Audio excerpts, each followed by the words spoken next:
Mesdames et messieurs, bonjour, bienvenue à l'Académie. En ce samedi encore pluvieux, nous souhaitons la bienvenue aux membres de la famille du professeur Dumont. Nous commencerons par un éloge académique de cet éminent collègue, par le professeur Didier Lambert.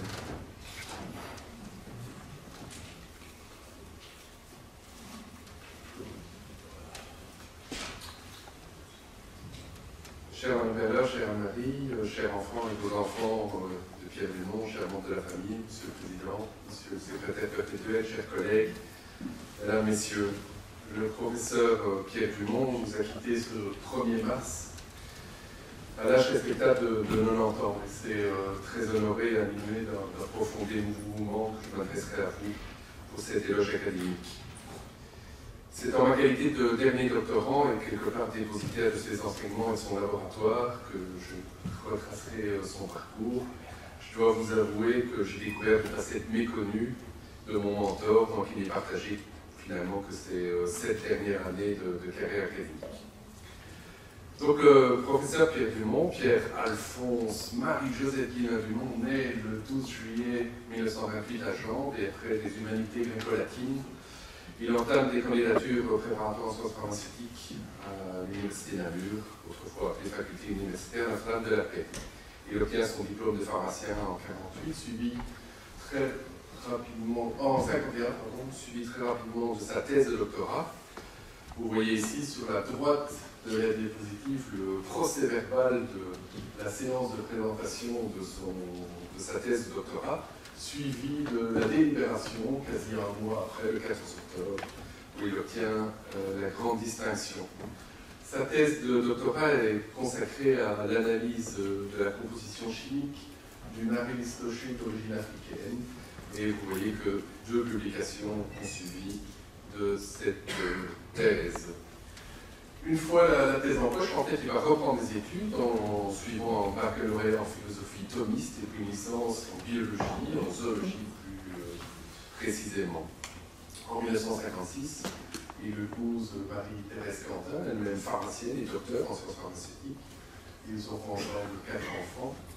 Et c'est ensuite l'année du départ vers les États-Unis d'Amérique, chez le professeur Solomon, à l'université d'Harvard, où il entame un postdoctorat comme Research Fellow in Physiology. Durant son séjour américain, il obtient aussi un certificat en utilisation des substances radioactives en médecine et biologie. Vous verrez l'importance de ce certificat dans toute sa carrière.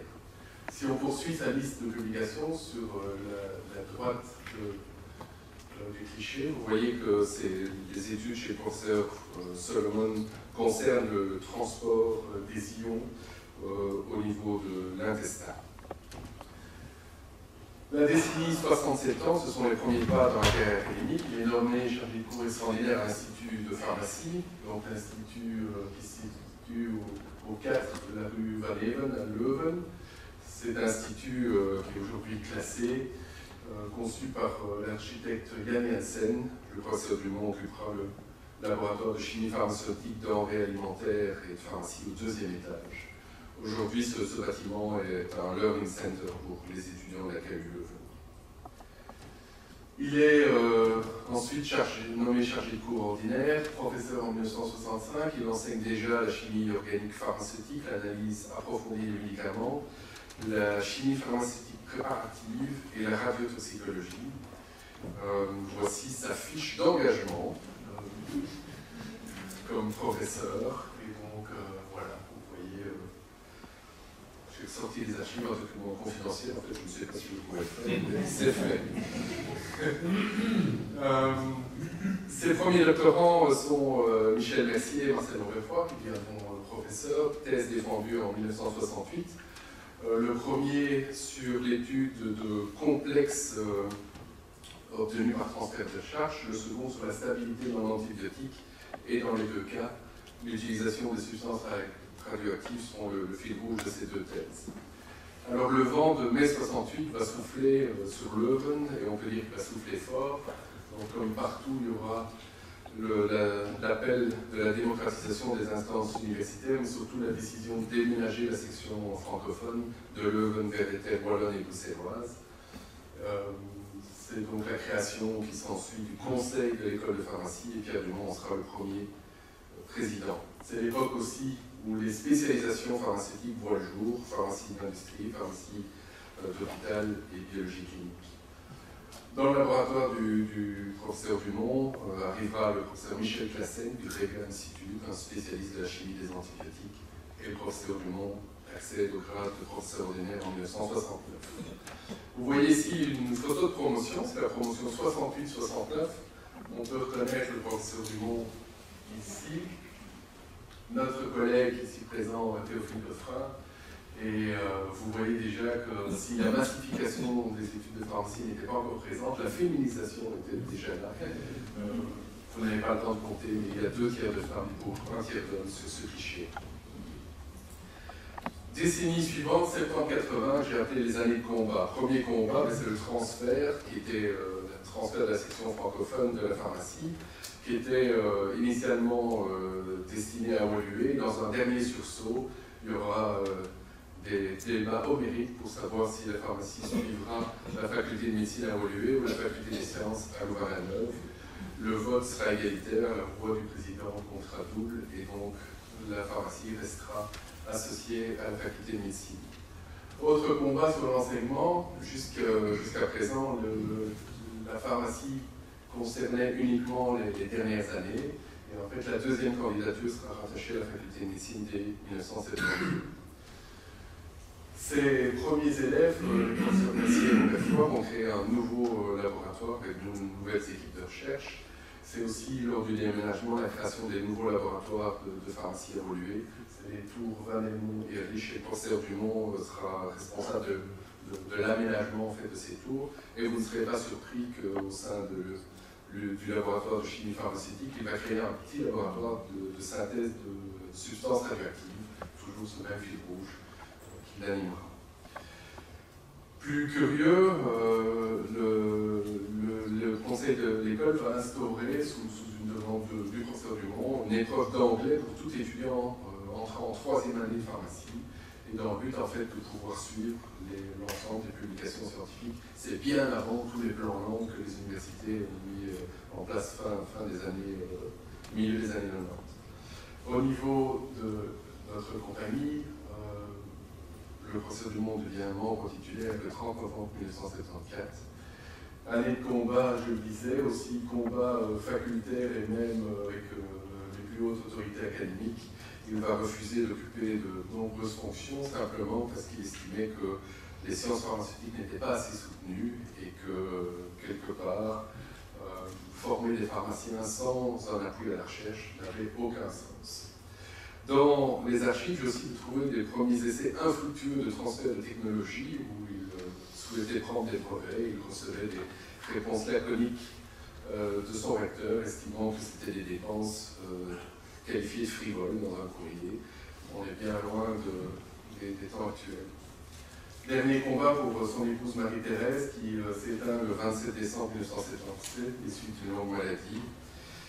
Et nous arrivons dans la décennie 80 où vous voyez une réunion du conseil, une photo du conseil, de nouveau le professeur Dumont ici, notre collègue Théophile toujours là en magnifique habillé blanc, et nous voyons donc ses premiers élèves, Marcel Roquefroy, le professeur Mercier, Jean Kunz fera partie aussi de l'équipe du professeur Dumont, de même que le professeur Michel Classen. Alors là, le dernier moment que j'ai voulu souligner, les années de recherche en chimie pharmaceutique, quelque part, vous l'avez vu, il s'intéressait à tous les aspects des recherches en sciences pharmaceutiques, mais la chimie n'avait pas été sa première préoccupation dans la première partie de sa carrière. Des années 80 jusqu'à son admission dans l'Éméritat, il va clairement s'intéresser à cette discipline. L'élargissement de son équipe par l'accueil de plusieurs chefs de travaux, les docteurs Mousbois, Kunz, Poupard, l'accueil du professeur Piotr Zinski. En 1986, le recteur Pierre Mac donne un statut particulier à l'école de pharmacie, une certaine autonomie qui va permettre son développement et aussi le développement de nombreux laboratoires de recherche. Le professeur Pierre Dumont obtiendra un dernier mandat de président de l'école de pharmacie pour la fin de sa carrière et il sera admis à l'Éméritat en octobre 1993. Après son éméritat, sa vie et sa vie sera un peu adoucie par la rencontre avec Anne-Marie ici présente. Et il va quand même poursuivre toujours son cours pendant de nombreuses années de radiopharmacie, radiochimie, radiotoxicologie. Et il sera membre honoraire de notre compagnie en 2008. Petit focus sur la recherche, en fait 3 thématiques essentielles. Le marquage isotopique de molécules thérapeutiques, d'où son laboratoire radioactif, à des fins à la fois d'études de métabolisme de ces molécules thérapeutiques, mais aussi de détermination de la configuration absolue de ces molécules. Il va aussi constater, ce sera un des premiers, que de temps en temps, les molécules deutérées sont plus actives que leurs homologues non deutérés. Et je vous rappelle que la FDA a accepté en 2017 le premier médicament deutéré, la deutérée bénazine, qui présentait donc des activités bien plus importantes que son homologue non deutéré. Autre pan d'activité, le ciblage pharmacochimique de molécules thérapeutiques avec des synthèses de nanoparticules du type diméthylméthylidène malonate. C'est les thèses du Dr de Kayser et du Dr Nicolas. Un grand pan de recherche vector-liptique, en fait, dans une structure de type triglycéride, il va modifier un acide gras par l'ancrage d'un médicament. Il y aura 7 thèses, dont la mienne, qui seront consacrées à ce sujet-là. Et aussi, dans ce qu'on appelle le jargon, les drugs bioconjugués, donc un équipage complexe où il y a une protéine, un bras lipidique et un médicament. Il s'intéressera aussi avec le Dr Poupard des agents thérapeutiques à visée centrale, notamment les dérivés de la phénytoïne et la norméthadone.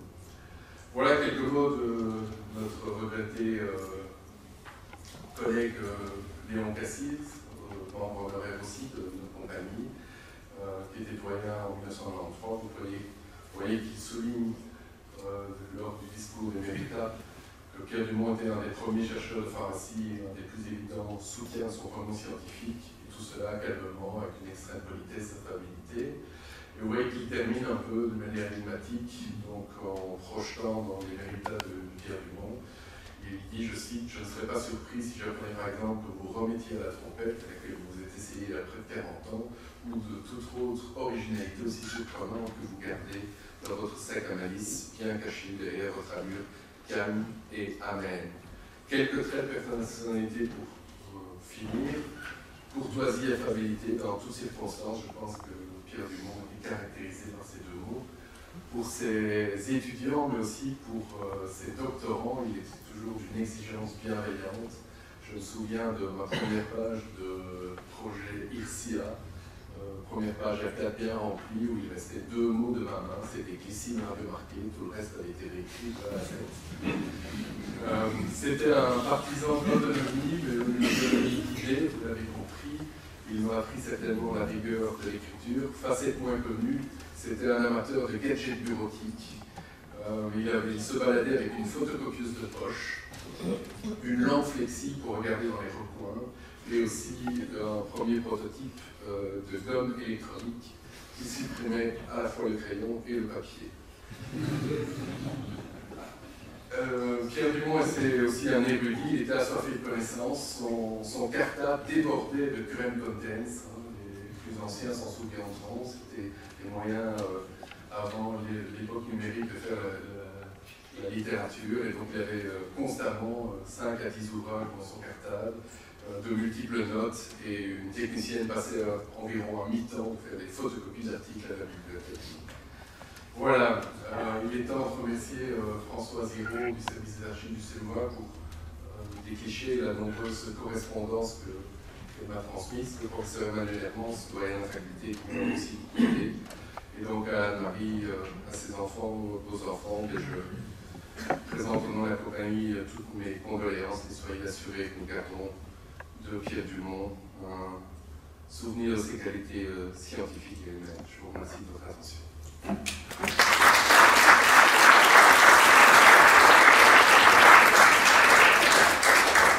Merci beaucoup, M. Lambert. Souvenir. Je vous propose d'observer un instant de silence à la mémoire du professeur Pierre Dumont.